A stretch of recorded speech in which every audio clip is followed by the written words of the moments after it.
What's up? What's good, everybody? Welcome to the show. I'm Mike Watson, and this is Chat and Draw. We took a couple days off. Happy to be back. Needed a little bit of break. There was a lot of work. In case you did not hear, I hit my Kickstarter goal. Yes, $5,000 collected. Thank you to the audience for your support, for your shares, for your pledges, and everything. We're $5,000 for the Chat and Draw Kickstarter, so that is well into production. The characters are on the verge of being finished, being colored up, putting the book together, and getting that shipped off immediately. We got some of the other things done. I actually just sent off the surveys this Monday. Surveys went out to everybody, so please check your email, get some responses to your surveys. Like I need shirt sizes, to know what seasons you need and all that good stuff. Everything's getting processed now, so be sure to check that out, and I can't thank you guys enough for it. Now, what is Chat and Draw for those of you that may be new tonight? Chat and Draw is a show where I sit from across the virtual art table from a friend or a colleague, and I draw a character while chatting with them. Most of the times it's comic book characters, but on every rare occasion, we get somebody a little bit different on the show, and that's going to be awesome because I'm going to get to that here in a second. You're probably wondering, who are you even to be justified to do this? Are you licensed? Can you even draw? Do you have any credentials? Of course I do. I'm the publisher of Short Fuse Media Group, the founder of Freestyle Comics, 1/4 of the Agents of the Nerdy, and the most enthusiastic person in comics. Mike Watson, your host today and every day of Chat and Draw. So now that we got that out the way, we're not going to waste a lot of time here, man. I'm very excited about our guest. The dude is hilarious. All right. Love his skits, his videos, crack me up all the time. You should check him out. But we're going to get ready to bring him out here. But we got to do it in traditional fashion. And if you got the sizzle reel on my Kickstarter, I'm going to give you a little taste of what a sizzle reel is with this right here. Oh, did I miss my timing? I'm trash. I missed my timing. There we go. Here comes a new challenger.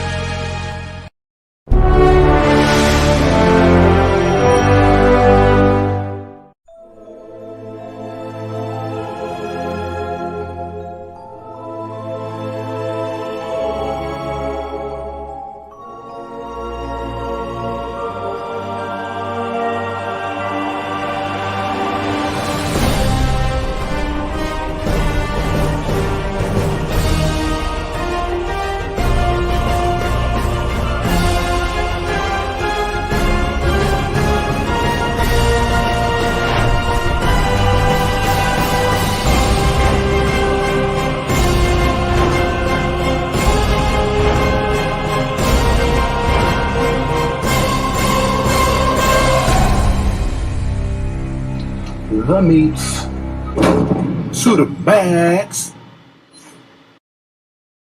Yeah, that's hilarious. What's up, Bigg Jah? Oh man, that's hilarious. Yeah, hey, you made me want to meet me. I was like, hey, you made me feel like I'm somebody, bro. That's hilarious. Sir, you definitely are somebody, man. He said he told you about the yamage. Man, I appreciate that, brother. Thank you. Oh, no problem at all. That was dope, man. That was dope. That was super dope. Thank you very much. But it's true. You are the one that told me about the yamage and what it is. Yamage is very important, bro. Very important. You know what I'm saying? Yes, awesome. Sir. All right. So I'm going to give you a second, Bigg Jah. I want you to introduce yourself to everybody. Tell them who you are, what you do, and all that jazzy stuff, man, and where they can find you. Oh, man. My name is Bigg Jah, or my name is Jade. But people call me Bigg Jah. You can find me on any platform, Bigg Jah, Bigggjah.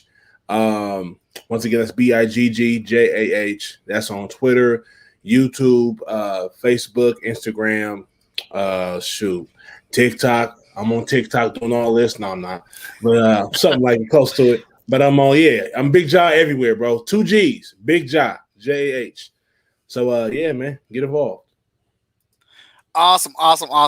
So I'm gonna start this off with how I first discovered who Bigg Jah was. Mm-hmm. Just scrolling on Facebook, minding my own business, and one of your videos came up in my timeline, and it was your the roommate pays all the bills. Oh man, Ronaldo. Oh God, that dude was so disrespectful.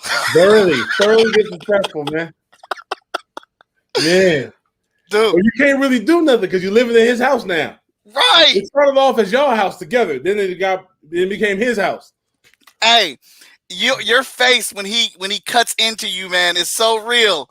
And it's like it sells it. His riffs and then your facial response where you want to say something. Right. But I gotta shut up. He pays all the bills. Yeah, roommate pays all the bills. You gotta be quiet. You gotta take that disrespect. Yeah. Oh, and he does not hold it back. Man. Then the next one that I caught on to you, and I knew you weren't a fluke. I knew it was real when I saw this one. The lesbian homie. Ah, yeah. Fun times. Fun times, man. Dude, how do you come up with this stuff? I'm goofy, man. I'm silly.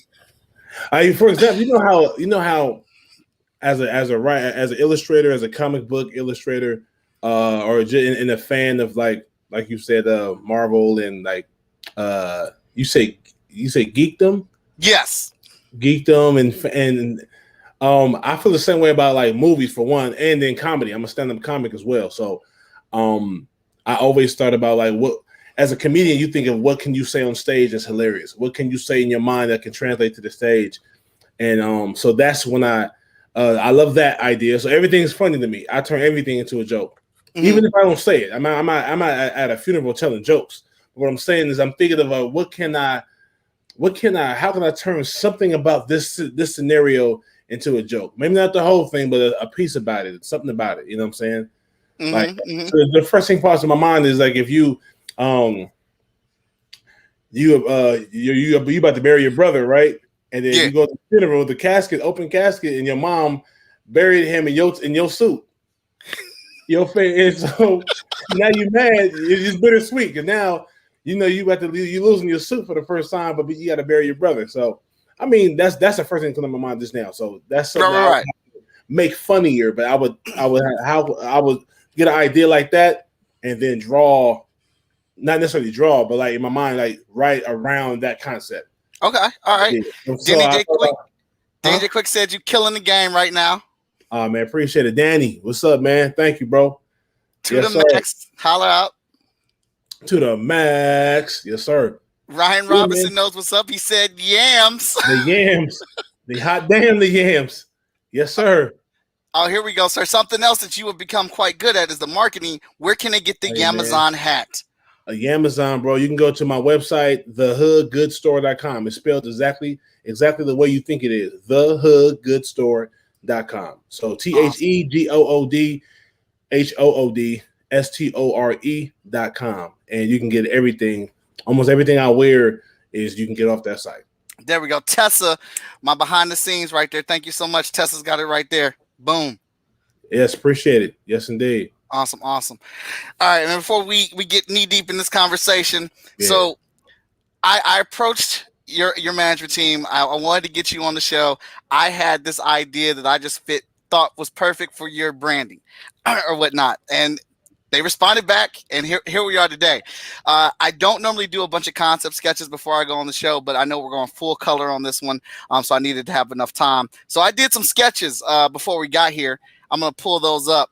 Just to give you a little insight on my work ethic. So this is Nappa from Dragon Ball Z. And I swear, you guys look just alike. Nice big frame. You got the bald head, the little goatee and mustache stuff. The characterization is perfect. So this is the first drawn in a suit. I want to switch up the angle, try to get a little bit more. My thing is, and we'll get to the conclusion of it. But these are just the layouts. I was trying some different camera angles or whatnot. This one, little quiet. I wanted to make sure people would be able to see your face and recognize you by your frame and stuff like that. So then we got into this one. You've got so many characters, so I wanted to be able to relate it to some of your characters while still having that influence. For sure, man. For sure. I like that. That's dope. So, are you killing me, iPad? Hold on. My iPad's so excited you hear it froze up. Uh-oh. Let's see here. Give me 1 second. No worries, bro. All right. So how did you even get into the comedy thing? Man, I've always loved comedy, man. I mean, ever since I stole my dad's cassette tape of Delirious, Eddie Murphy Delirious, I was 11 years old, and I was looking through his cassettes for music to play in the car, and I saw this comedy album, cassette comedy album, audio. It was Eddie Murphy Delirious, and I put it in. I stole it from him, basically. I took it from him, and I was playing it every day in my little boombox by my bed in my room. I would put the earphones on because I didn't want him listening. I didn't want him to know I was listening to that. And I would listen to Eddie Murphy Delirious, bro. And I was like, this is what I want to do. I want to do comedy. I want to be funny. I want to do that. I want to be able to make people laugh. And that was like around 11. And then, so it was just a matter of time before I got on stage and started doing jokes. And that was years later, of course, after football, after like film school and all that stuff, I started doing comedy in about 10 years ago, a little over 10 years ago. Okay. Yeah. So, yeah. So and then the love for film came a couple years after that. So I went to film school too. So now I just missed it too. Stand-up comedy and film, and this is a perfect blend for me. Okay, so with the comedy going on, you doing it, I noticed in a lot of your videos you got a lot of posters to the icons, to the legendary stuff. Yeah. Yeah. Obviously, that's a constant inspiration for you. What was the biggest one that the most influence to you? Man, I'm gonna say Coming to America. Mm-hmm. That's probably the oldest movie out of all the ones. That's probably the first movie I've seen out of all the movies on my walls in my house. That's probably the first movie I saw. I was about 10, 11 years old, 10, 11, 12. Mm-hmm. We're talking about 91, 92, I think. Coming to America came out, and I was about 10. I was about 10, 11. And so I that's when I fell in love with comedy, fell in love with being funny. And then, of course, Martin, the TV show Martin Lawrence as a whole is a huge influence. So my biggest comedic influence would be Eddie Murphy, Martin Lawrence, and Jamie Foxx. Those by far are my top three biggest influences. I watched Martin all through high school, and the idea of making people laugh and them having fun and them creating the jokes, that's something that I really wanted to do as well. So I knew when I went to school after I graduated from high school and all that, what I wanted to do for a living would be either playing football. That was my primary goal initially, and then entertaining. All right. Awesome.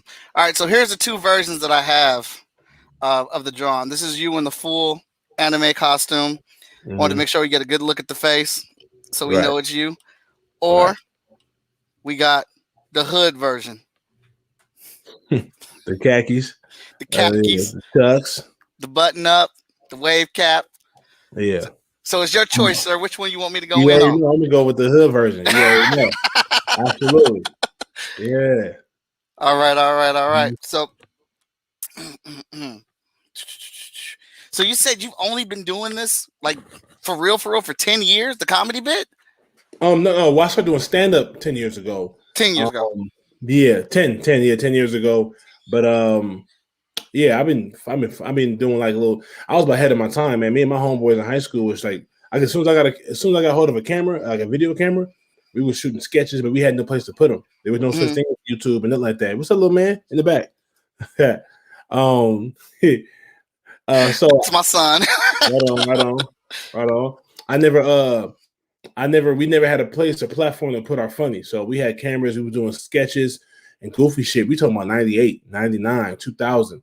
You know what I'm saying? So I've been, and this is even while I was still in school, going to college, studying film. So I've always been doing funny sketches and funny like little pieces of content. But it wasn't until 2010. 2009 is when I told myself I want to get up there and do stand-up comedy. I want to get up there and tell jokes. And so that was 2010. I had technically 2007, to be honest with you. The first time I got on the stage and told a set of jokes was 2007 in the Bay Area. So up there in San Francisco. And then but I kind of fell off that. I didn't know any comics at the time. All I knew were athletes, you know what I mean? And so I didn't have anyone, no comedy buddies to bounce jokes off of to really support me in that. I had homeboys, 2 homies that supported me, but they weren't doing comedy. So it was just that them just going to the shows. Can you smell what Bigg Jah's cooking? Hilarious. Jay, man, what's happening, bro? What's going on, brother? Brother Jay. So it wasn't until I kind of fell off in 2007 for about 2 years, and I moved back down to LA. I moved back home, and then I started doing comedy in 2009. Officially, like, okay, I'm gonna get up here every week, and I'm gonna be out here. I'm gonna be in the comedy clubs every damn day, and I was doing that starting 2009. Okay, Yeah. all right. Looks like we got a bunch of questions for you, so let's get through some of these comments and get caught up. Okay. Tessa wants to know, where did you go to film school? I went to UC Berkeley. Okay. Yep, up in the Bay Area, UC Berkeley in California. Danny J. Quick says the lesbian homie and when the whole squad is dumb are classic series. They are. Hey, bro, thank you. I appreciate that. Thank you. He said, do you do this full time? If so, at what point did you decide this is going to be your full-time job? Any specific moment, or was it like a video blowing up or a certain gig you got that made you say, let's do this? I'm gonna keep it 100. It's my full-time job now. Yes. Before, I would say, it wasn't a full-time job up until the summer of 2018. Mm-hmm. 2018.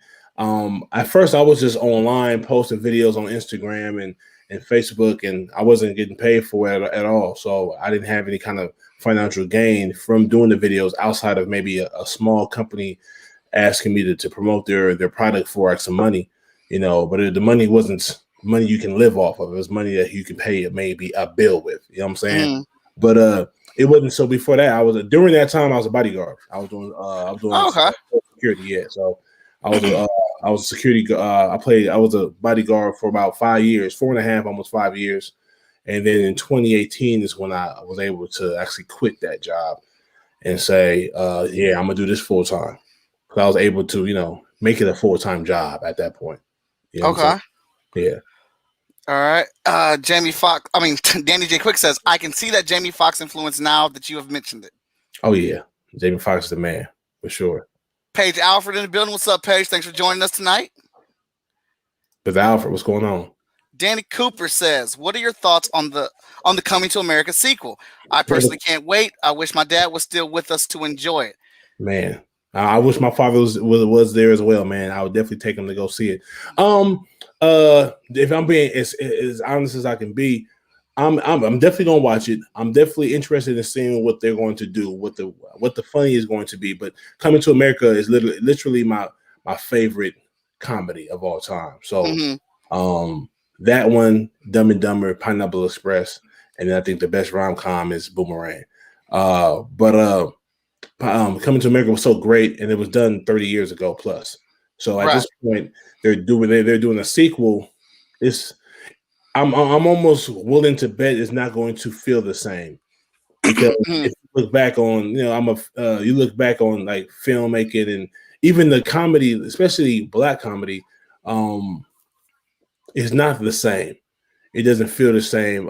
It's still funny in some way, but it's kind of watered down. It's almost like people are mimicking what the older guys do, what the old heads do, the Richard Pryors, the Eddie Murphys, the Martin Lawrences. Everyone's kind of like not being as original as they could.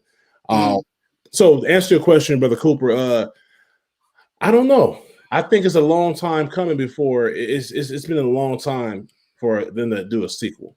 And judging by the trailer, I'm not thoroughly impressed. However, I'm going to still watch it. I'm tuning in the first day. First day come out. First day is able to be shown. I'm going to watch. Okay. I'm such a fan, and for the culture of comedy, I'm watching for sure. I think that's a fair answer. I was pleasantly surprised by the trailer. It looked better than what I thought they were going to do. I know they brought back like every single character for it. I just want Eddie Murphy to get back to where he was. I want him to come out with a movie in today's time, and everybody be like, "That's Eddie. That's the Eddie that we all know and love." Here's the thing, and this is why to jump on add on to the question to the answer. Coming to America, the funny was Eddie Murphy. Mm-hmm. I don't know. I know he has a son now, and I don't know if they're I don't know if they're he has to be as funny as he used to be. And I believe he's still. I believe a lot of the comics don't have it anymore. They're as raw, funny as they used to have. But I think hopefully he can bring that out. He can bring that to us because, and it wasn't just the funny. It wasn't just funny. It was a lot of people that were funny. Arsenio was funny. It was a great cast. It was a great cast. You know what I'm saying? So yeah, I'm anticipating to see what it's going to be. I'm hard on comedy, bro. I'm hard on comedy, especially. I mean, you ought to be. It's your job. It's your craft. Yeah. So I'm not. I'm also very respectful, and I know that, like I say, I'm a homage guy. I'm gonna watch it just on the sake of the greats is trying to do it again. You know what I'm saying? So I'm gonna watch it for sure. And I'm excited to watch it. I just know that my anticipation, my expectations are high because they coming to America set such a high bar for me, in my opinion. So even if not for other people to try to do a comedy that can be on that level, it's hard to do, let alone them being able to do it again 30 years later. And so that's why I'm like, oh, we'll see. I'm gonna watch and I'm gonna give my honest opinion of it, but hopefully it shocks me and it's a pleasant surprise and it's dope. You know what I mean? Yeah, that's what I'm hoping. I'm hoping to be blown away by it. Like, oh man, I wasn't expecting that. It's great. It's hilarious. It has a wonderful cast in it. Yes, Tessa, if you wouldn't mind jumping in, that'd be appreciated. J-Man says, Bigg Jah, have you ever listened to his comedy records or watched any Rudy Ray Moore movies? Like Dolomite, that dude was a nut and very controversial. Yeah, extremely. Yes, Rudy, my pops had me on Lenny Bruce, Rudy Ray Moore, Dick Gregory, Richard Pryor, Fred Sanford. So yeah, I definitely know about Rudy Ray Moore, Dolomite. Speaking of such, and Eddie Murphy killed that. Eddie Murphy killed that. I love Dolomite. I enjoyed it. And the original Dolomite was dope. And the Rudy Ray Moore is dope. I love what he did. I love his comedy. He was super risque. He was super graphic. He was super, you know what I'm saying, unapologetic. And I love that. You know what I'm saying? I would love to be that raw. These days, I can't. Well, I won't say I can't. I have to. My goal is to work to where I can be as raw as I want to be, as candid and as honest in my comedy as I want to be, you know, and I'm working towards that. But yeah, I definitely look up to the Rudy Ray Moores, and I love what he did. I love that how he basically set a standard for just that raw comedy. I love it. All right, what else do we got? How did you, Lonzo Star in the building? What's up, Lonzo? Concrete Comics in the building. How did you meet Minx and all the fellas? I met Minx through IG. I met Minx that he DM'd me years ago, and he liked my comedy. I didn't know who he was at the time, and I was very small too. I'm still growing out, but I was at the very beginning of my journey. But I had a couple of videos that kind of like went out there and did some work with the viralness, and he saw it and he DM'd me and just wanted to meet up and possibly do some videos together. You know what I'm saying? I looked at his page and he's a younger guy, younger than me, reminds me of myself when I was his age. And he reminds me of myself to the point where I'm like, yeah, I definitely could work with this young dude. He's funny, got that raw talent, raw funny. He was like a handful of clay that you can just mold into something. He had what it takes. He was already doing his own thing. He was already making his own content, and so just meeting me gave me access to his ability, which he has a lot of ability as a comedian and as an actor, and he's funny. He has his own funny, his own style, and so we came together and started doing our thing. So, but I met Minx through Instagram a few years ago. Yeah, and we both from the city. You know, we both got similar backgrounds, and so like I said, the first day we met, we clicked. You know what I'm saying, there for big bro, little bro, absolutely. And as far as the rest of the crew, Craig Smith, I'm gonna start with him. Craig is my brother, man. I've been knowing Craig about 10, 11 years. I met Craig through comedy. When I first started doing comedy, me and him both started around the same time, and we're within a couple months from each other. And then we met through comedy, through stand-up, and we became like brothers. He's like literally like one of the closest people in my life, you know, Craig Smith. So with then my boy Ken Edwin, once another stand-up comic. I met him through comedy years ago, and it wasn't until 2017 where we realized we both had an interest in content and narrative content like sketch comedy. And we met at it. I ran into him at the gym, and he showed me like one of his sketch series that he put together. And this is before I met him, so he was already doing his own thing before I met him. And I was just impressed with how he put the comedy together.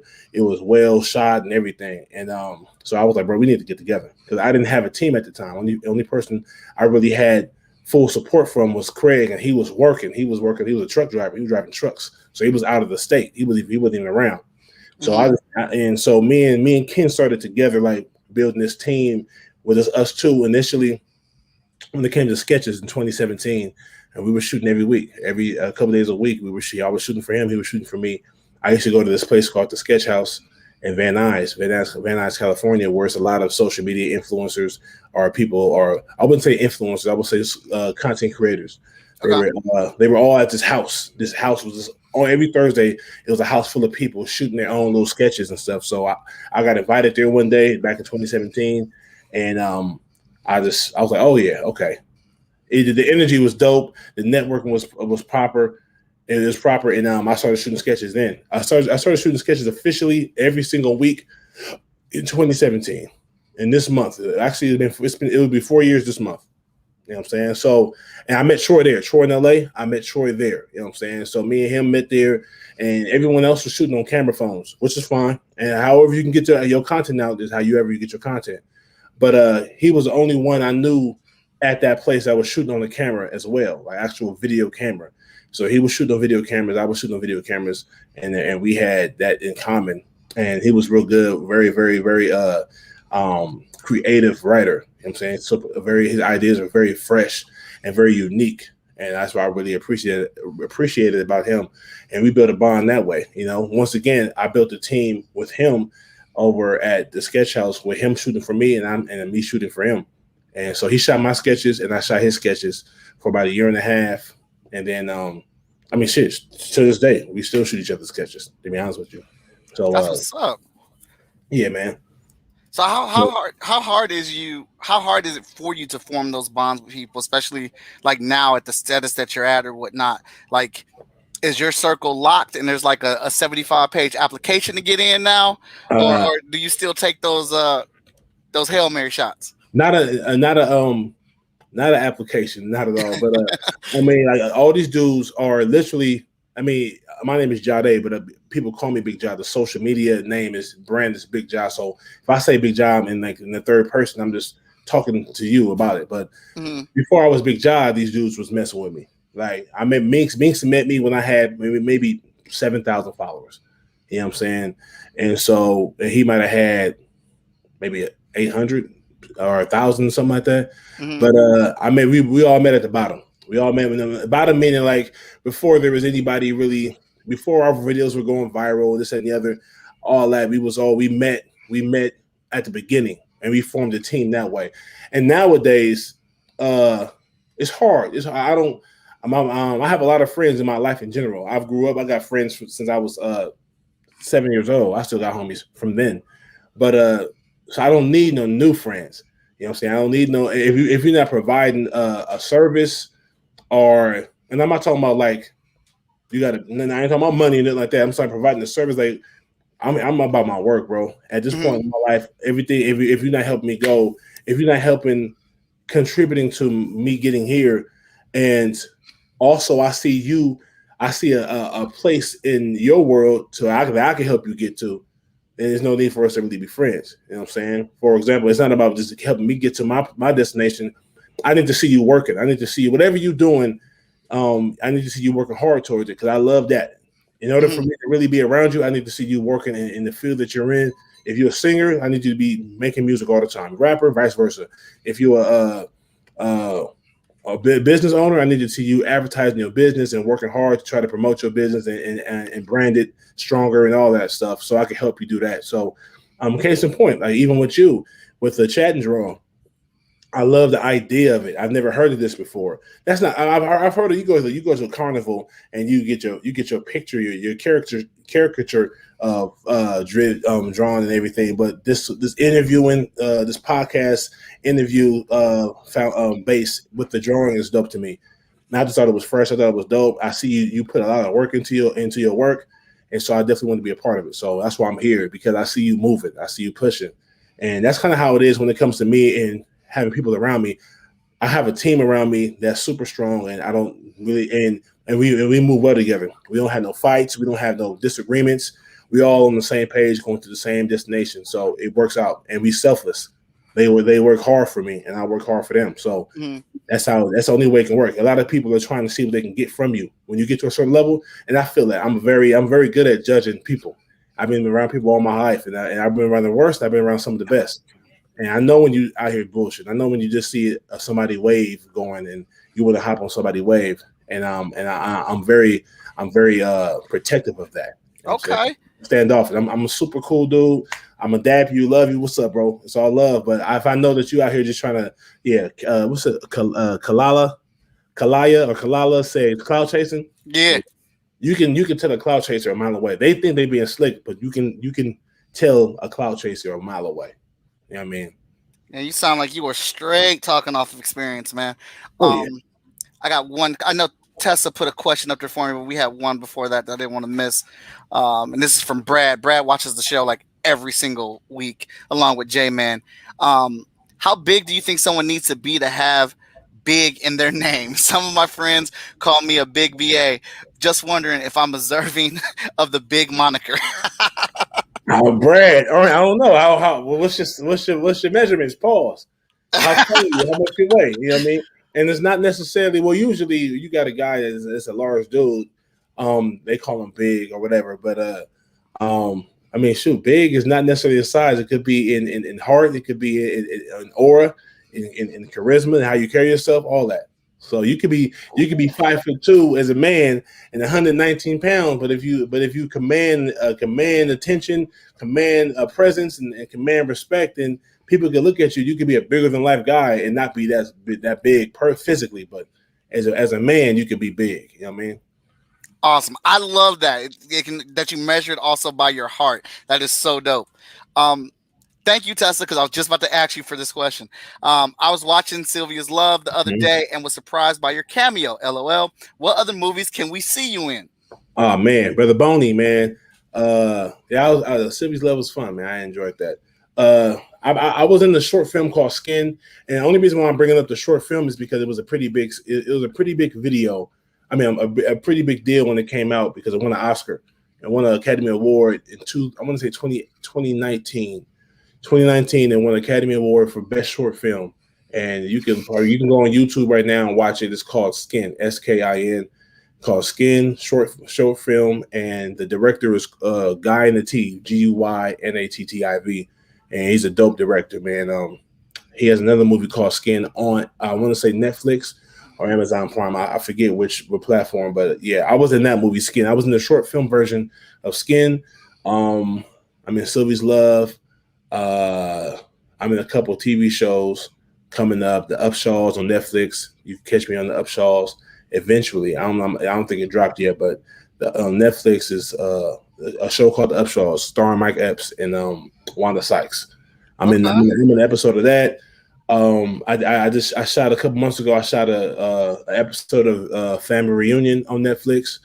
With what's her name? Richard Roundtree is the man. Is a grandfather, man, why can't I think of her name right now? It'll come back to me, but oh no, it's cool. I forget names on the show all the time. It's tradition. Yeah, but I'm in the episode of that. Boom. So I think something else too. I forget, but I'm in a couple things, man. I be trying to work, man. So sometimes I forget until it's done. Sneakerheads, that's on Netflix right now. In the episode or 2 of that, I just play a bouncer. A bodyguard of a sneaker store. I'm the security guard that I stand in front of the sneaker store. So that's on Netflix right now. I think I'm in episode 1 and maybe episode 6, I believe. But yeah, man, just out here trying to work, brother.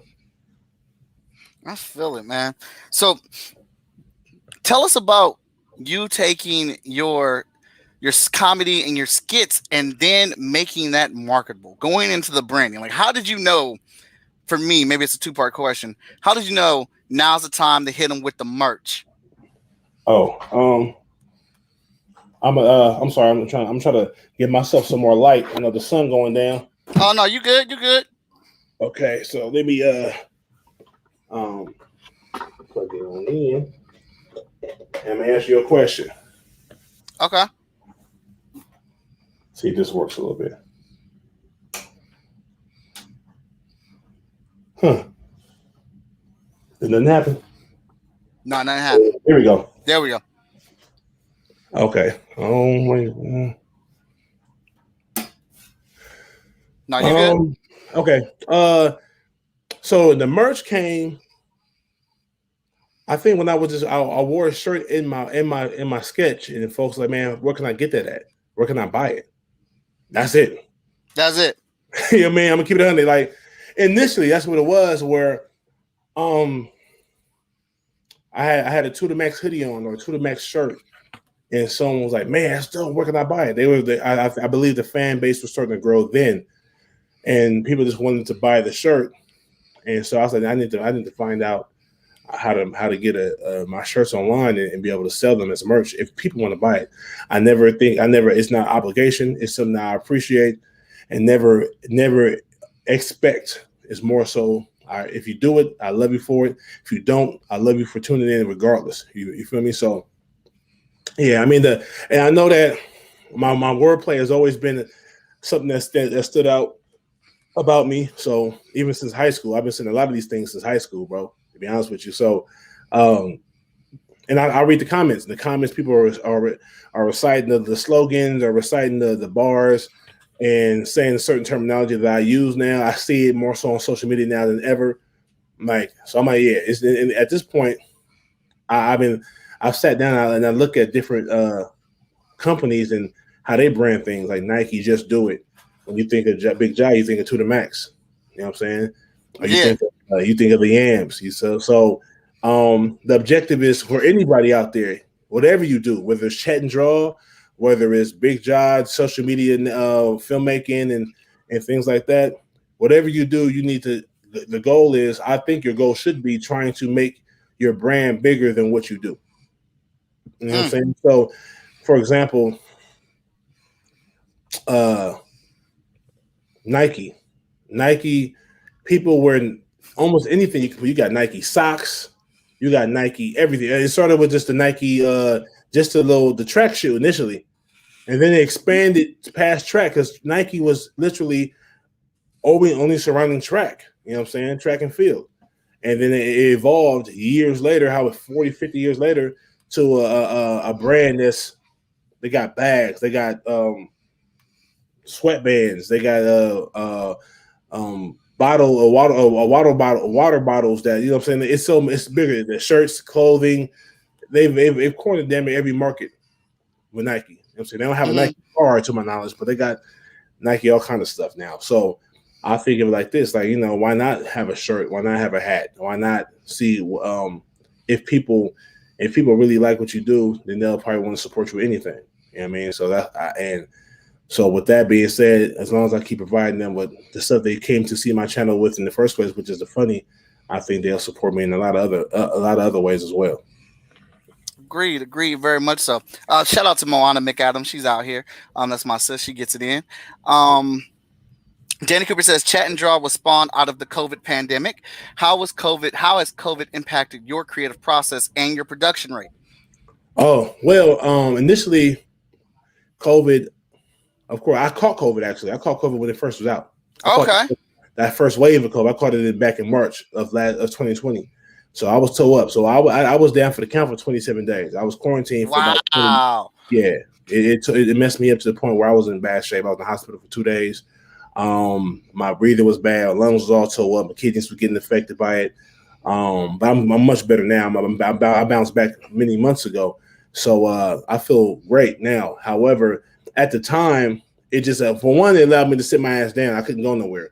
So at that point, I'm sitting down writing. I'm sitting around thinking about funny now, as opposed to being able to do it. And then even when I got better and I was done quarantining, it was the city. I'm in LA. The city was on lockdown, so there wasn't a lot of people willing or eager to come and shoot anything with anybody. You know what I'm saying?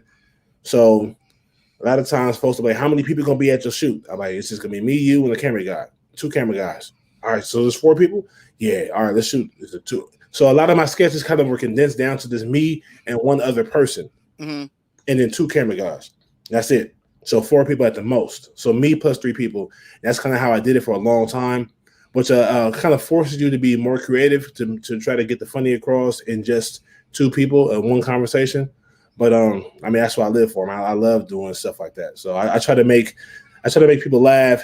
If I can open up a scene and end the scene in the same exact shot and make people laugh in that one scene, I think that's a win for me. So how it affected me, it made my production level output slow because I wasn't able to shoot as often, and so I wasn't able to drop as often. Like this all of 2020, I might have dropped to maybe 4 to 5 sketches a month, and that's pretty low for me.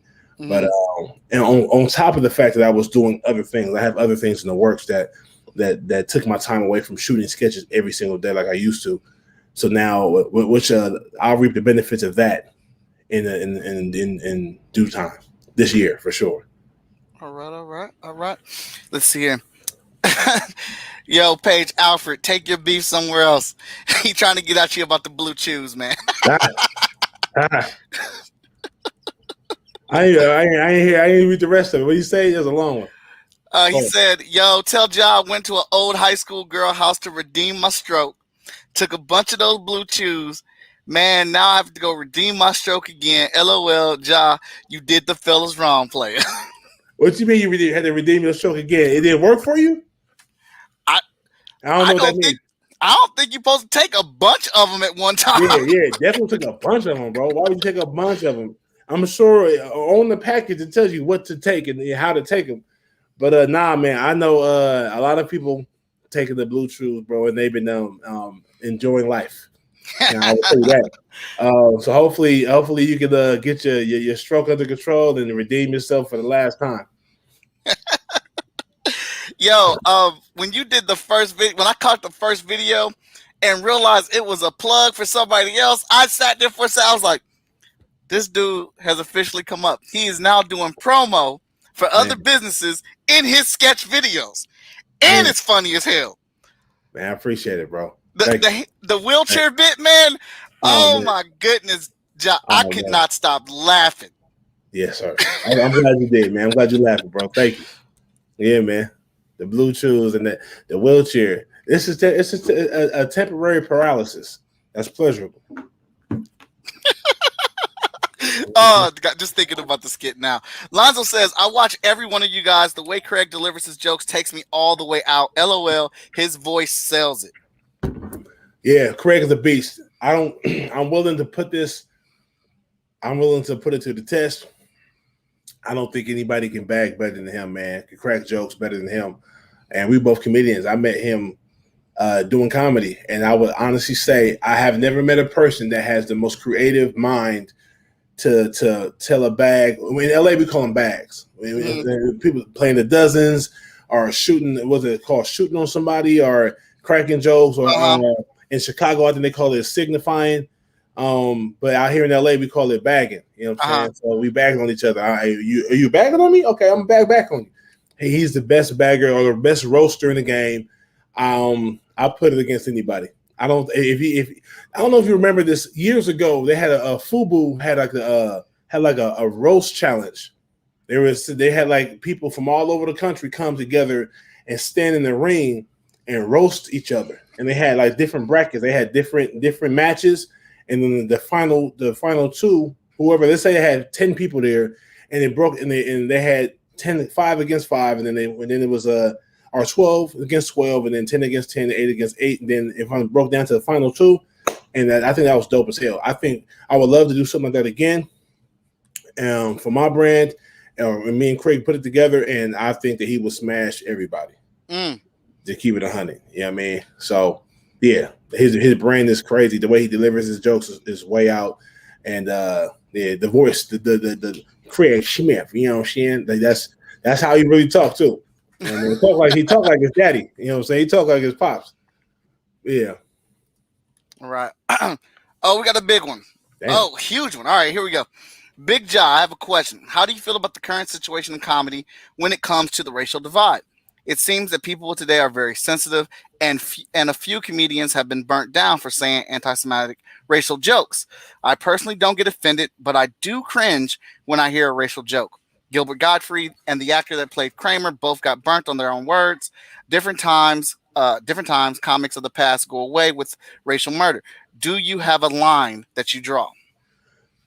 For me, I have a line. I understand comedy. I mean, I've been in it my whole life, paying attention to it, studying it, and I know that you can't say much of anything these days because now you'll get your TV show canceled.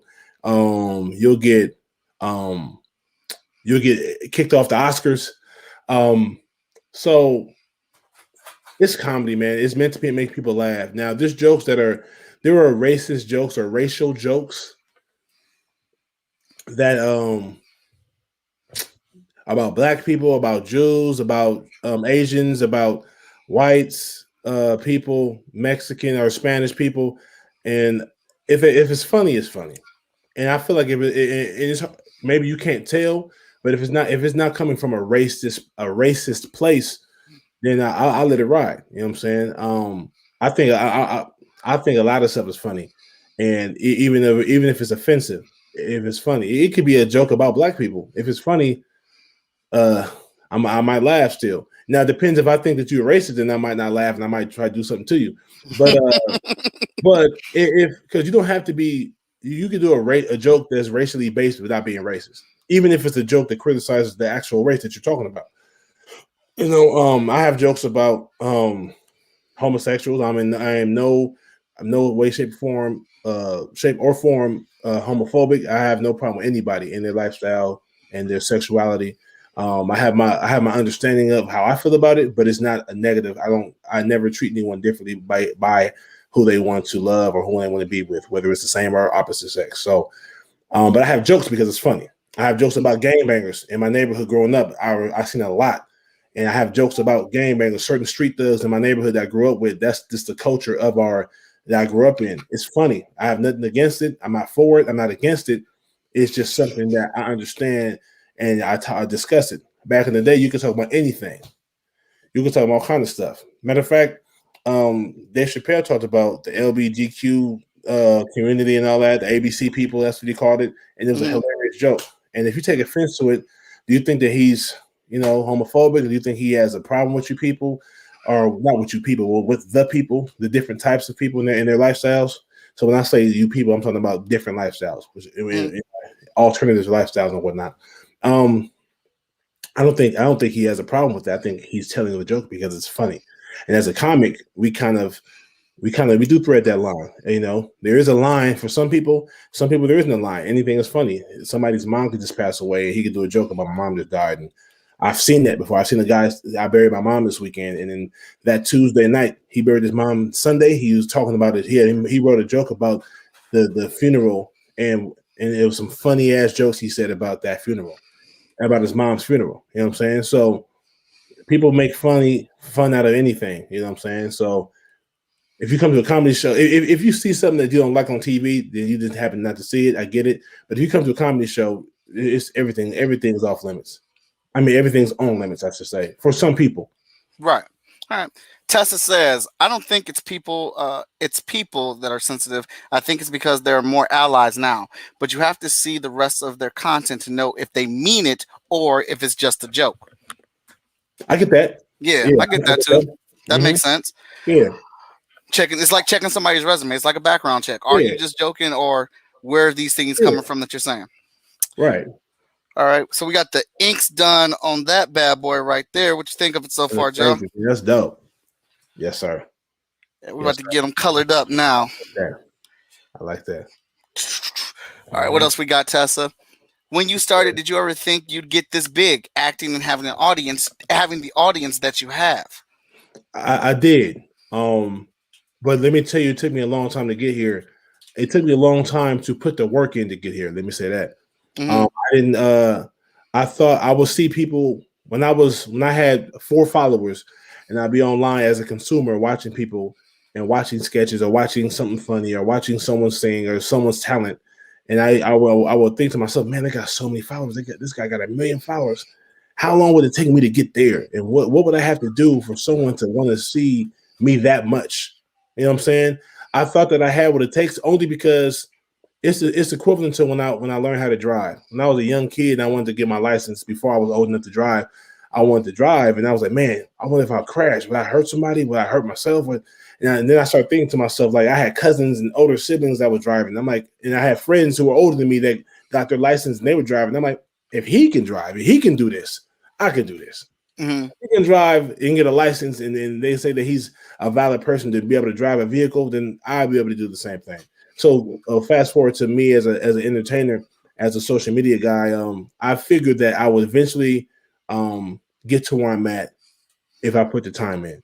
I feel like I'm funny enough. I have the talent. I have the know-how. I have the knowledge, and I have the discipline to keep doing it over and over and over again. That's what it takes, more so than anything, is the discipline to do this all over and over and over again, and stay and keep it fresh. Try to, and not just, some people might get an idea. Let's say my first thing that ever blew up was Tiberius. That was this character.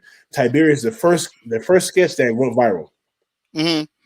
At that point, I would probably do, most people would do 47 Tiberius sketches, 50, 100 Tiberius sketches, because that's what got him kind of like on or famous or whatever, and people start liking that character. So I'm the opposite. I'm gonna see, okay, I have that. I got people doing that. I did 2, 3, 4, 5, 6 episodes of that character, but I didn't want to typecast myself. I didn't want to just say, okay, when you see Jade or Bigg Jah, you think, hey, I want to show me Tiberius, do the Tiberius thing, or quote something from Tiberius. I wanted them to know me as this an entertainer. Tiberius is a part of my catalog. You know what I'm saying? The lesbian homie is a part of my catalog. The roommate pays all the bills is a part of my catalog. The whole crew is stupid. They're a part of my catalog. You know what I'm saying? So I knew that was important. I'm coming too. I knew it was important for me to diversify my funny, to diversify my subject matter, and not just be the big Tiberius dude, the big Debo guy, the big, you know what I'm saying, Debo from Friday, you know, reincarnated as Tiberius. I knew I had to do something different. So, and I knew in order for me to do that, I had to keep thinking and keep pushing the envelope on this comedy, and think of other ways to maximize my talent. Okay. Yeah. That's heavy. Hey, Because like, that's a very valid point. If that was the thing that blew you up, then I mean, I've been guilty of that. Like, I've done a certain TikTok video, or if I've shown my art a certain way, or I've drawn a certain thing, I draw more of that thinking that's what the audience wants, but it doesn't always jump that way. Mm-hmm. And Brother Watson, I honestly keep doing that. I don't think you should ever stop what got you there. Just diversify and expand. So, like, if I'm doing a video, like, for example, there's some people who every time I see them, and it's to this day, I've been watching them for 4 years. They're the same character. I don't see any more characters. And even if you don't have a character, I don't see any more sketches, any more pieces of content that kind of shine them in a different light, a different character, a different scenario. They're the same character since day one. And which is cool, and I'm sure they're still successful, but I have way more to offer than just Tiberius. And I love Tiberius. I love that character, one of my favorites for sure. But I definitely have more to offer than just that. So I'm going to keep giving y'all Tiberius. I got some stuff in the works, as a matter of fact. At the same time, I've given you guys other things as well. I've given you guys different types. So, like, I don't want it. When I go out and about and I run into people who are followers and supporters of my brand, a lot of people say they have different things they love. I love the whole crew is stupid. I love the lesbian homie. I love that Tiberius stuff. I love the roommate stuff. You know what I'm saying? So I love the Balvin, the blood, the super blood. They love different things that I do, and I like that. I like the fact that different people are fans of me, are supporters of me for different reasons. You know what I mean? You feel me? Mm-hmm. That's again another valid point, because as you say that, as I'm listening to you speak that, and having that portfolio, I'm thinking of Progressive and how they have Flow, and they did Flow for a minute, and then they started bringing in other characters. They started having Flo do different things, and Yes, now sir. they got like 7 or 8 different characters that they do for these commercials. Yeah. Absolutely. You gotta. I wouldn't stop doing what got me there, but I'm going to give you guys more as well. I'm gonna give you guys. I'm gonna add on to what I already have. You know. Oh man, I haven't done that in a while. What? I went ahead and went on the wrong layer. Oh, it looked But dope. that's an easy fix. So we good. I hope y'all are paying attention. I hope y'all taking notes, man. Jah's out here dropping nuggets, out here dropping jewels. Man, appreciate it. So you said that you said that what you wanted to do originally, or part of what you wanted to do, you wanted to play football. What happened with that? I didn't get drafted. Okay. Didn't get drafted. Didn't have a good college career either. I played. I was a bench warmer. I played on a team that wasn't good record wise, but we had a lot of great athletes. We had a lot of good players, and a lot of and I was a filmmaker, and I was a film student that wasn't all the way focused. I was when I got to college and I wasn't the best guy. I was just another good player. You have to work harder to become the best guy. And I was really focused on school, and on top of that, there was other guys who possibly were already better than me.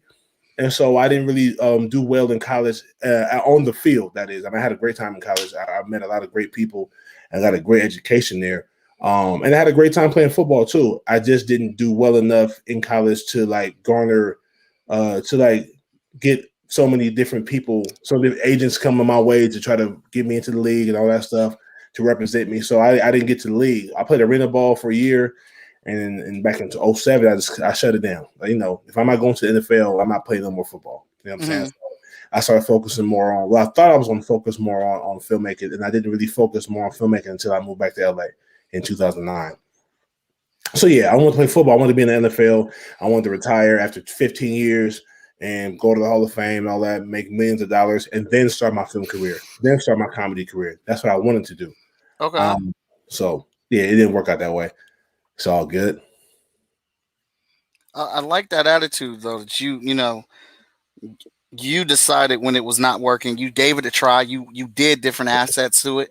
Didn't exactly go the way you wanted it to go, but then you still moved it. You still found something else to do, man. I think that's pretty great, man. A lot of people don't, Yeah, a lot of people just stop. And they get depressed, and they end up chasing that dream for too long, and they end up not wanting to work towards anything else. If football wasn't in their plans, if football is not in their future, then they don't really have any direction. I was blessed enough to I had a period of time where I wasn't doing anything, but in the back of my mind, I knew that eventually I was going to study comedy and do comedy and start my filmmaking career, because I went to school for filmmaking. I graduated with a film degree. So even after football wasn't working, I knew that eventually I was going to come back and start doing film. Okay. Awesome. Tessa says, how do you feel about your audience? Do you get lots of fan stuff, fan mail, fan art? Not lots, but I've gotten a few things over the years. I got a dope ass drawing that's in my other spot, one of my other rooms, and it's dope. This situation, I'm looking at this right here, and it's looking crazy. So, yeah, man. So I get a few things, not too much, but I get enough to definitely appreciate. Awesome. What's the craziest fan story you got? What's the craziest fan you ran into? Fan situation? Man.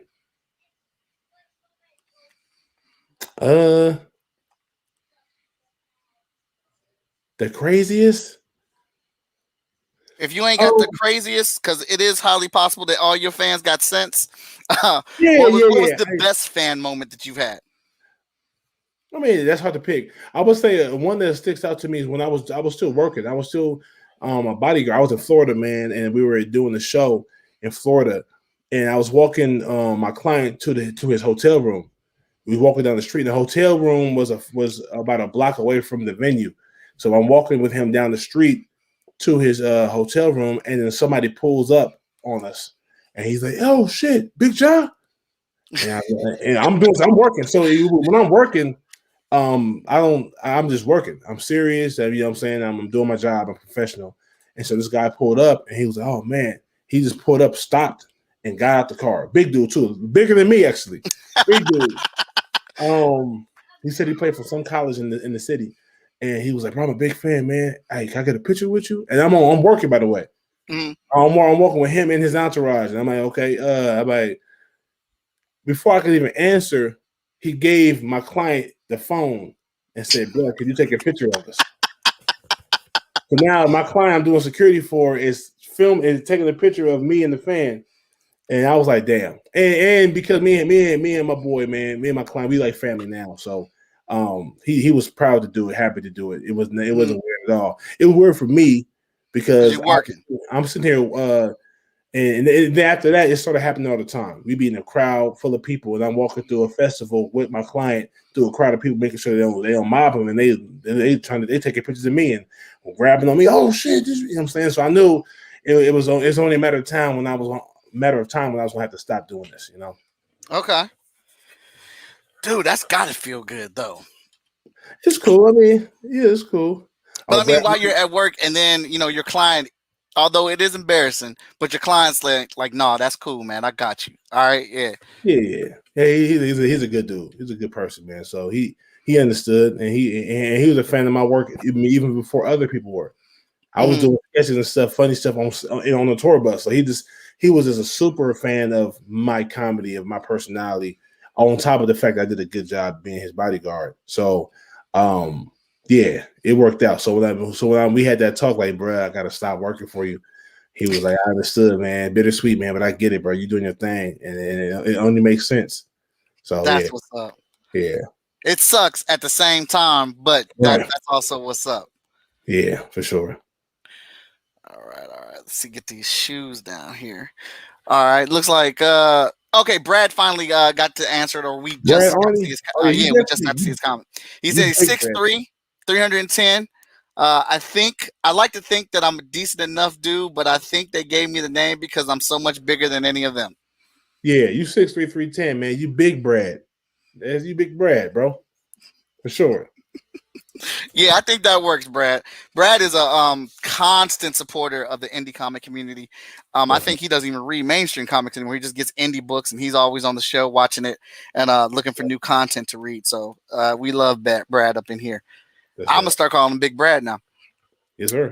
Tessa says, how do you feel about React YouTubers? Have you ever had someone react to your video on their own? Oh, so like someone that may have reacted negatively to you or on something that you said on your YouTube video, just trying to jump out to get their own clout? I've never had. I'm sure they're out there, but I haven't had any reaction videos that were negative that I saw. You know what I'm saying? I'm sure they're out there. I've never had. I read comments a little bit, but I can't get to as many comments as I get. You know what I'm saying? So I get to a point where I read a few and then I stop reading them. Not because I don't want to. I wish I could read all of them. Oh, she said just in general. About the bad feedback reaction. I haven't really gotten too much bad feedback. Brother Newton, man. Thank you, brother. Yes, sir.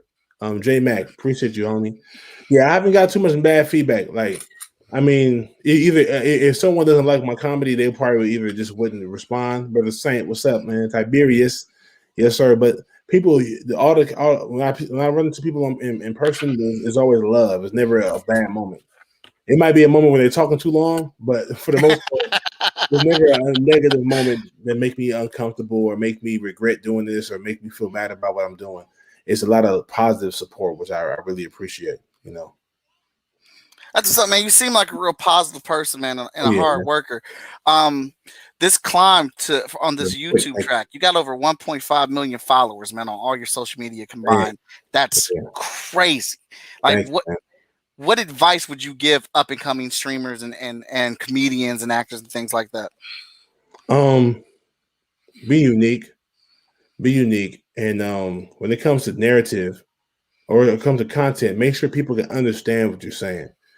A lot of times, and make sure it looks good. I'm not talking about making it look like a film because everybody didn't go to film school. Everybody doesn't know how to properly shoot a film or shoot a sketch or shoot an ID. I'm shoot a shot, but make it the best that you can, and do it every time. Like you have to do it all the time. Some people want to get famous fast. They want to blow up fast.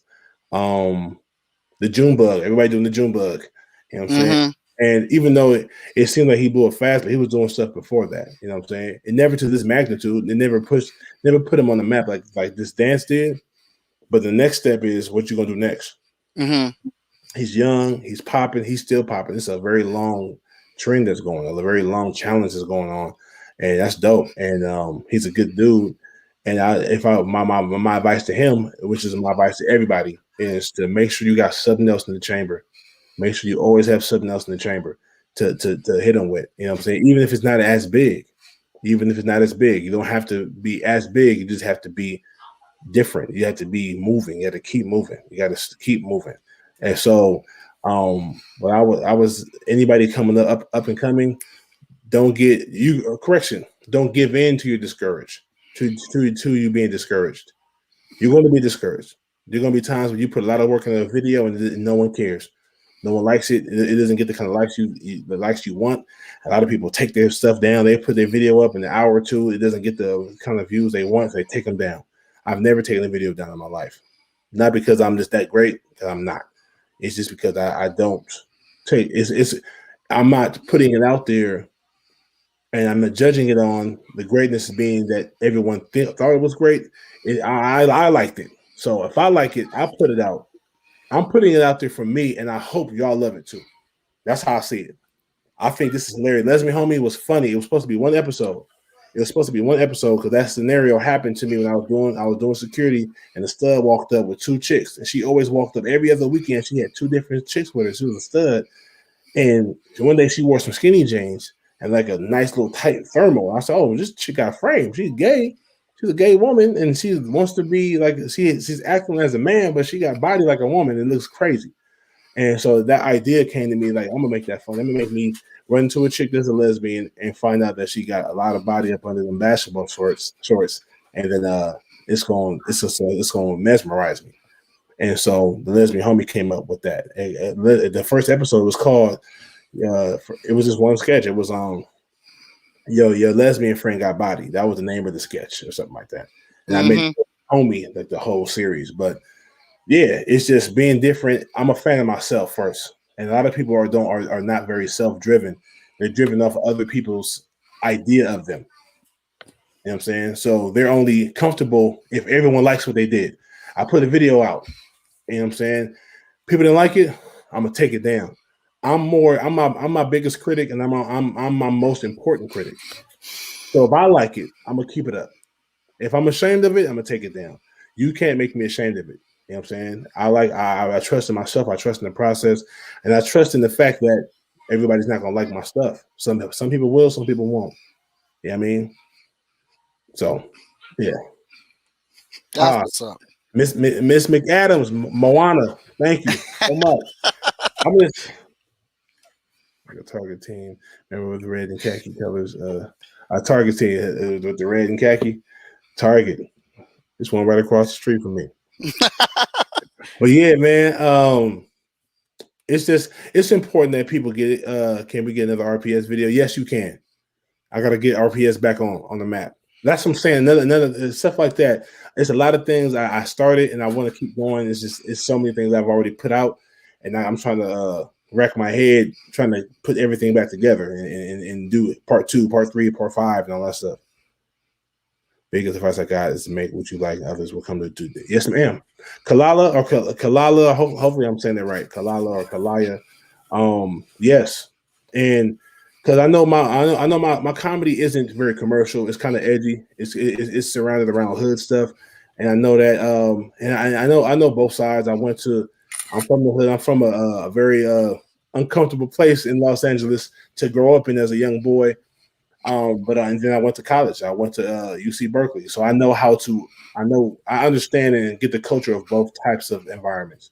At the same time, what I find funny is the environment I grew up in, like the hood environment, and I poke fun at certain things that a lot of people can relate to. And sometimes you might not be able to relate to it if you're not from that culture, but sometimes the funny is funny, and it can cross over to anybody, So sometimes it's people who I find who come approach me and they say they love my content and they tell me a certain sketch that I would never think that they actually enjoyed, but sure enough, they enjoyed that particular sketch, and so I love the fact that different people from different walks of life can really value what I do. I appreciate that. It's always a good feeling, man. Tiberius meets Uber Chronicles. That's hilarious. Maybe. How that means. Have you ever has anybody ever commented on something for you and it been a good idea and you ran with it? Excuse me. I went to a Wingstop, bro. And there was a security guard there. A big dude too. He was like, man, I like all your stuff, bro. You know what? You don't got to use it or nothing. I know I'm sure people come to you all the time and tell you, I got a sketch for you. I got an idea for you. I hate when that happens. I don't hate it, not to the point where I'm mad or angry. I don't hate that, but I have so many ideas. I got so many things. I got a list of things in my notes of sketches and ideas to do. For me to use yours, chances are it's not going to happen. You know what I'm saying? So people have all those things. Everybody make sure you hydrate. Yes, ma'am. Absolutely. People come up with ideas. I got an idea for you. I'm like, I'm my own writer. I don't have any writers. I write all my stuff. So, however, this dude had an idea, and it was so close to what I would already do. It was perfect. I said, bro, that's funny. I'm gonna do that. Man, you don't got to, man. I know. I just knew that this is my first time seeing you. I don't want you to leave without me telling you my idea for you. You know what I'm saying? But I understand you probably do your own thing. You probably got your own writers. But I thought this would be funny if you did something like this. And I was like, bro, you know what? Normally I wouldn't do this. Normally I wouldn't take the idea that someone gave me off the street. Not because it's not good, but because a lot of times, usually it don't be good. Usually it don't be good. It'll be, the idea be cool, maybe, but then the execution would be too. It's like, so how would you get that? Oh, I didn't think about that. Yeah, you got to think about everything when it comes to bringing something to life as far as an idea. It has to be practical. You got to know, you have to write for what you have and what you can do. So this sketch he gave me, this sketch idea he gave me was an idea. I actually did it. I shouted him out and everything. It was a dope sketch, but that was like once that I don't think I've ever done that before. Like one time I did it, and it was a security guard outside of the wing spot, and I was like, oh yeah, I'm gonna use that. That was clever. It was dope. It was funny, and I'm gonna do it. I did it. Yeah. Have you ever done a tour? I've done a tour. In 2019, I did a tour. It was called the Whole Crew is Stupid Tour. Me and my boy Barry Brewer and my boy Minx, we did a tour, national tour. We went around the country, and it was fun, man. The best professional experience of my life. When I went on tour. Of your life? Yes. As my professional tour. Yeah, mind you, I've always wanted to be a stand-up comic, and I became one 10 plus years ago, and I went on tour for myself. I headlined my own tour in 2019. That's what's up. Congrats. Thank you, bro. And I sold it out. The whole tour was sold out. It's a blessing. And my boy Barry Brewer, he made it happen because he produced it. He promoted it. He produced it. Well, we all promoted it, but he put it together. He put the tour together. And all I had to do was show up and be funny. And he made it a perfect experience for me, bro. And it's definitely the best experience of my life professionally, as a professional comic, you know. So at what point did you know, or at what point, when did you realize you needed to have a manager? Shoot. When stuff like this would happen, I'm gonna keep it 100. Like when you reached out to me, if you would have reached out to me, it probably wouldn't have been as, and I would have missed out on the chat and draw. I probably would have missed out because I was getting so many DMs and so many emails from people. And it was like a lot of fluff, a lot of people who are looking for not handouts, but like looking for opportunities when they hadn't put the work in themselves. Like, you know, and so that kind of makes you get used to just ignoring a lot of emails, a lot of DMs. Cause I literally right now I got over 100 DMs I haven't even looked at yet. If I spend a whole day going through 100 DMs, I'm going to have 30 new ones the next day. You know what I'm saying? So, yeah. Man, so I got an assistant looking at some of those. I try to be as hands-on as I am. When it comes to my page, it's really my page. I deal with my page only. It's just me. But I know when it comes to like meeting up with people, having these meetings, structure, I'm not a very structured person. I'm an artist. to the point where Absolutely. I'm gonna keep it 100. And I mean, I'm structured. I'm at home. My house ain't dirty. You know what I'm saying I'm structured like that. I keep a clean house. I don't like filth and clutter. When I say structure, meaning like I'm a person that, hey homies, we shooting tomorrow. I got 2 sketches I want to shoot. Let's do it. All right, what about next week? I don't know that far ahead. You know what I'm saying? I don't know that far ahead. I just know these next 2 days I'm shooting this, that, and the other. And I don't like planning ahead because things might come up.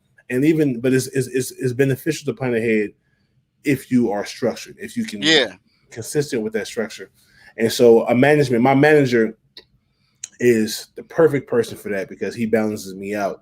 He's very structured. He's very detailed. You could be on the phone with him and he'll be like, okay, man, we got a meeting tomorrow. You want to meet tomorrow at 12? I'm like, yeah, tomorrow at 12 is cool.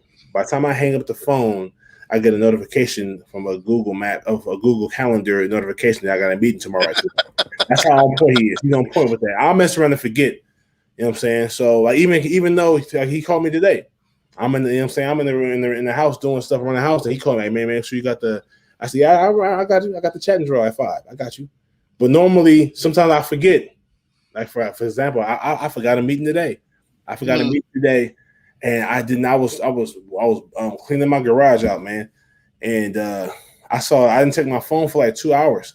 I looked at my phone. It was like man, you gonna join the meeting or not? I was like, damn, I missed the whole meeting. It was 2 hours after the meeting without even checking my phone. So that I need a manager for that. Someone who believes in you as well. A manager who really believes in you and wants to see you win.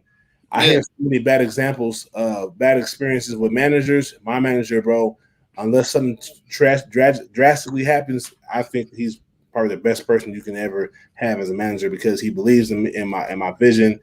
He's not pushy, but he's assertive when it comes to getting things done. He wants to move, and he knows how to talk to you without disrespecting you or making you feel a certain type of way when you mess up.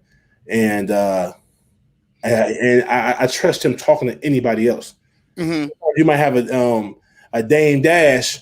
He has a great business sense, but he talks to you crazy. He don't like you. I don't want a guy that's representing my brand not being liked, even if he is right, even though he makes good decisions, he makes right moves, but he's disrespectful at times, a little too cocky. I don't really want that person around me like that to push my brand. But my man is dope like that. And someone who's in the position that I'm in would need someone like him to push forward and to be your second set of eyes, second voice to represent you properly. I trust him. And if he says something about me, in my behalf, chances are it's something I would say myself. So we're on the same page 99% of the time. So how long did it take you to find that type of manager, man? I mean, that sounds like that's a serious relationship. The way you've described it, how much trust you put into it. Yeah, like, bro, how long did that search go? I don't trust it. It wasn't a search, bro. He came to me. Me and him grew up together, man. Well, we didn't grow up together. We grew up in college together. We went to college together. And he's a year ahead of me. He went to Berkeley with me, and so we didn't. Over time, we just kept in touch, you know. And he saw what I was doing, and he reached out. We were already friends, so it was like, "Yo, what's up, bro?" And initially, he didn't ask to manage me. He spent almost half a year just doing favors I didn't even ask for. Wow. Getting me in contact with this person and kind of negotiating that deal, and he was just doing it, never asking for a dime at all. Wow. So stuff like that.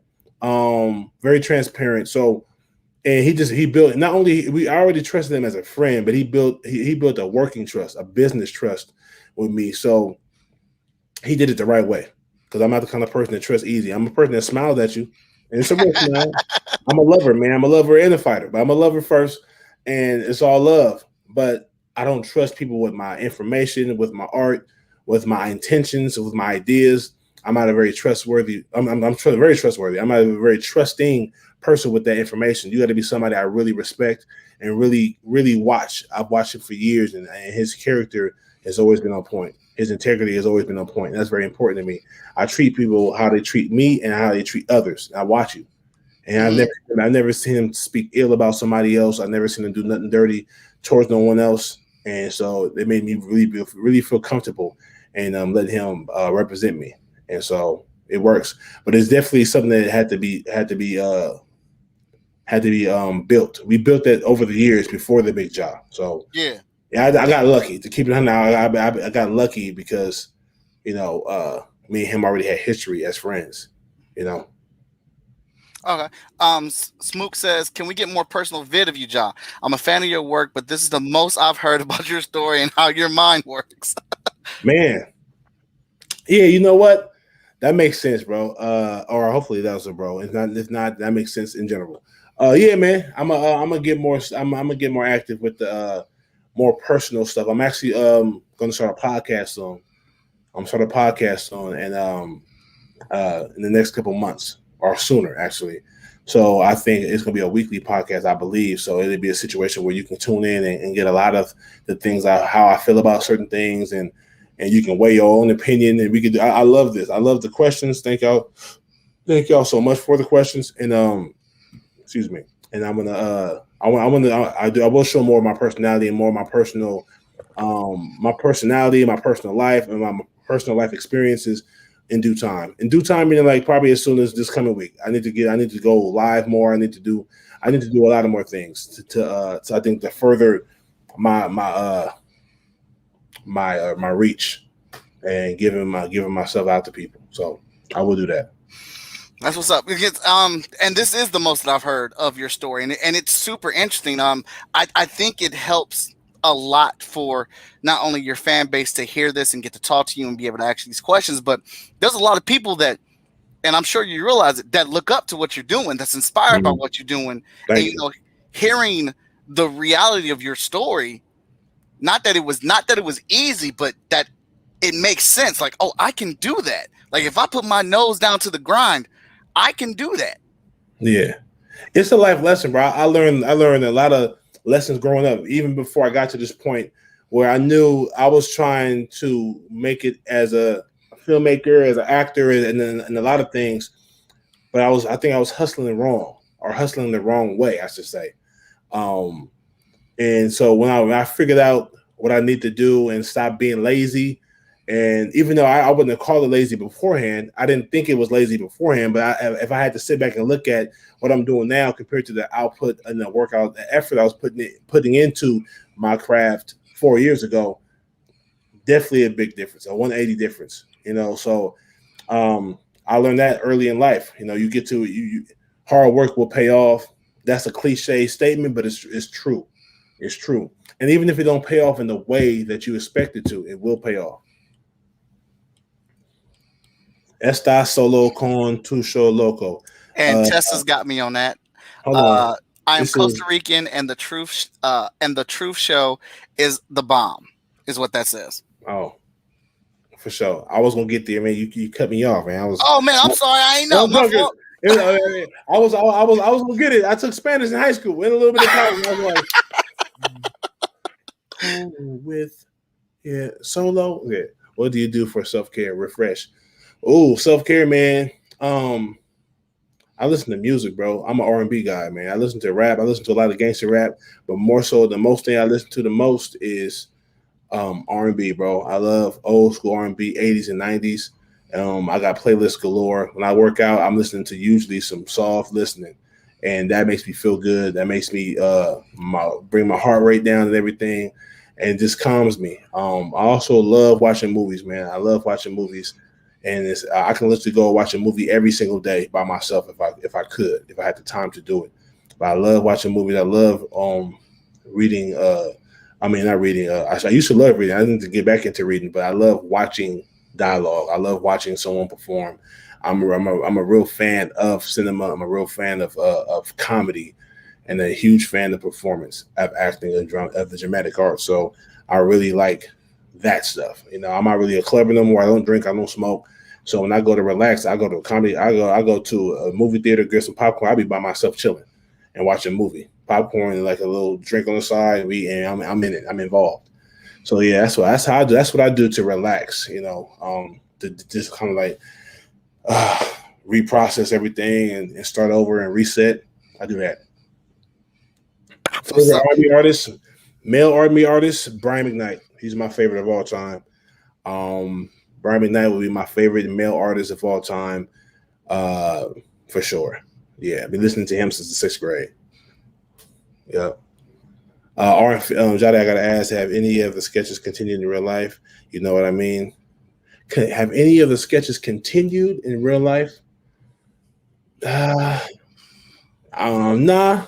I mean, I don't know in detail what you mean, but nah. My sketches. Some of the stuff has happened to me before, but it's in the past. I'm not. My life is pretty. It's pretty boring when it comes to like drama. You know, I have a lot of sketches where it's a lot of drama involved. The girl is mad at me. We arguing about something, and in real life, I don't even live that type of life anymore. And it's been a long time since I've ever had real drama in my life because I don't allow it. You know, for one, I don't do anything to. I don't even deal with those type of women that would be super dramatic and super aggressive with me. You know what I'm saying? Because I ain't the one for that. You know what I'm saying? So keep it 100, and I'm in pocket, and my woman's in pocket, and we stay in pocket to each other. So it works out.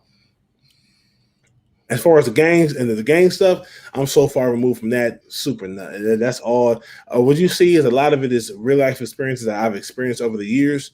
But for the most part, my life is literally giving you guys that visual, and I go home to a regular life. I'm regular. You know what I mean? Bigg Jah, you got some of the finest women on your videos. I would have let old girl with the big ass put me in the wheelchair as well. Used to, hey man. Sometimes you got to go through them bumps and bruises to get that pleasure. So yeah, man, you got to get them yams. Now, I wouldn't be fair if I did not come on and ask you. Now, Jah, you got a lot of awesome looking women on your shows. Man. How do you pull it off? Because I'm talking about natural, pretty, yamage women. Fantastic. on every episode. Man, when you say pull it off, what do you mean? How do you Are you doing like casting calls for these? Are you guys reaching out? Like, do you guys have people come in and audition? It started off with just a couple. I just knew I met through the acting and stuff like that. So from like Sade or Miss Sade will be the first woman I started shooting sketches with, and she was there. I saw her look. Of course, I was attracted to her, which meant all that means me being attracted to her. All that means is that most likely people are going to be attracted to her too. Mm-hmm. She's a pretty girl. She got a great energy. And she's from LA, man. And the type of character I needed for the sketch I was wanting to do, she was perfect for. I needed a chick that was beautiful, that had a hood swag, that was still a girl that was aggressive, that was assertive, kind of attitudinal, kind of sassy, but very pretty. And she was perfect for that. So it worked out. And we did a whole series of that. We did a whole series of many episodes to come after that. And then Courtney was I think the next chick, and energy is good. These women look pretty, they look real good, and in actuality, they actually are real good chicks. They're real good women. You know what I'm saying? They're real cool women. And so as long as you keep it professional, I'm gonna keep it 100. As long as you keep it professional, as much as I'm the yam man, I'm a man that I love yam. It's my thing. And they know it too. And my woman knows it too. You know what I'm saying? But I keep it professional. At the end of the day, I'm a filmmaker. I'm an entertainer. I'm a person that wants to entertain people. I know people. If I like to, my fan base, most of my fan base, I think, is similar to me. So if the kind of woman I like to look at and to be with and stuff like that, chances are you guys are going to like that too. You know what I'm saying? So that's what that is. They're actors, and even if they aren't actors, I'm a director. I can direct them well enough to where they seem like they're actors. Mm-hmm. You know what I'm saying? So. Yeah, but they come. They know I'm a cool dude to be around. They know that they're in my sketches or in my content. They want to be sexy. They're gonna be seen sexy. They're not gonna do anything they don't want to do. Nothing. There's never been a misunderstanding on my set in all these years. There hasn't been one situation where a girl left here feeling uncomfortable, feeling like she did something that she didn't want to do. I don't allow anybody on my set to make the women feel uncomfortable. I don't allow the women to act a certain type of way.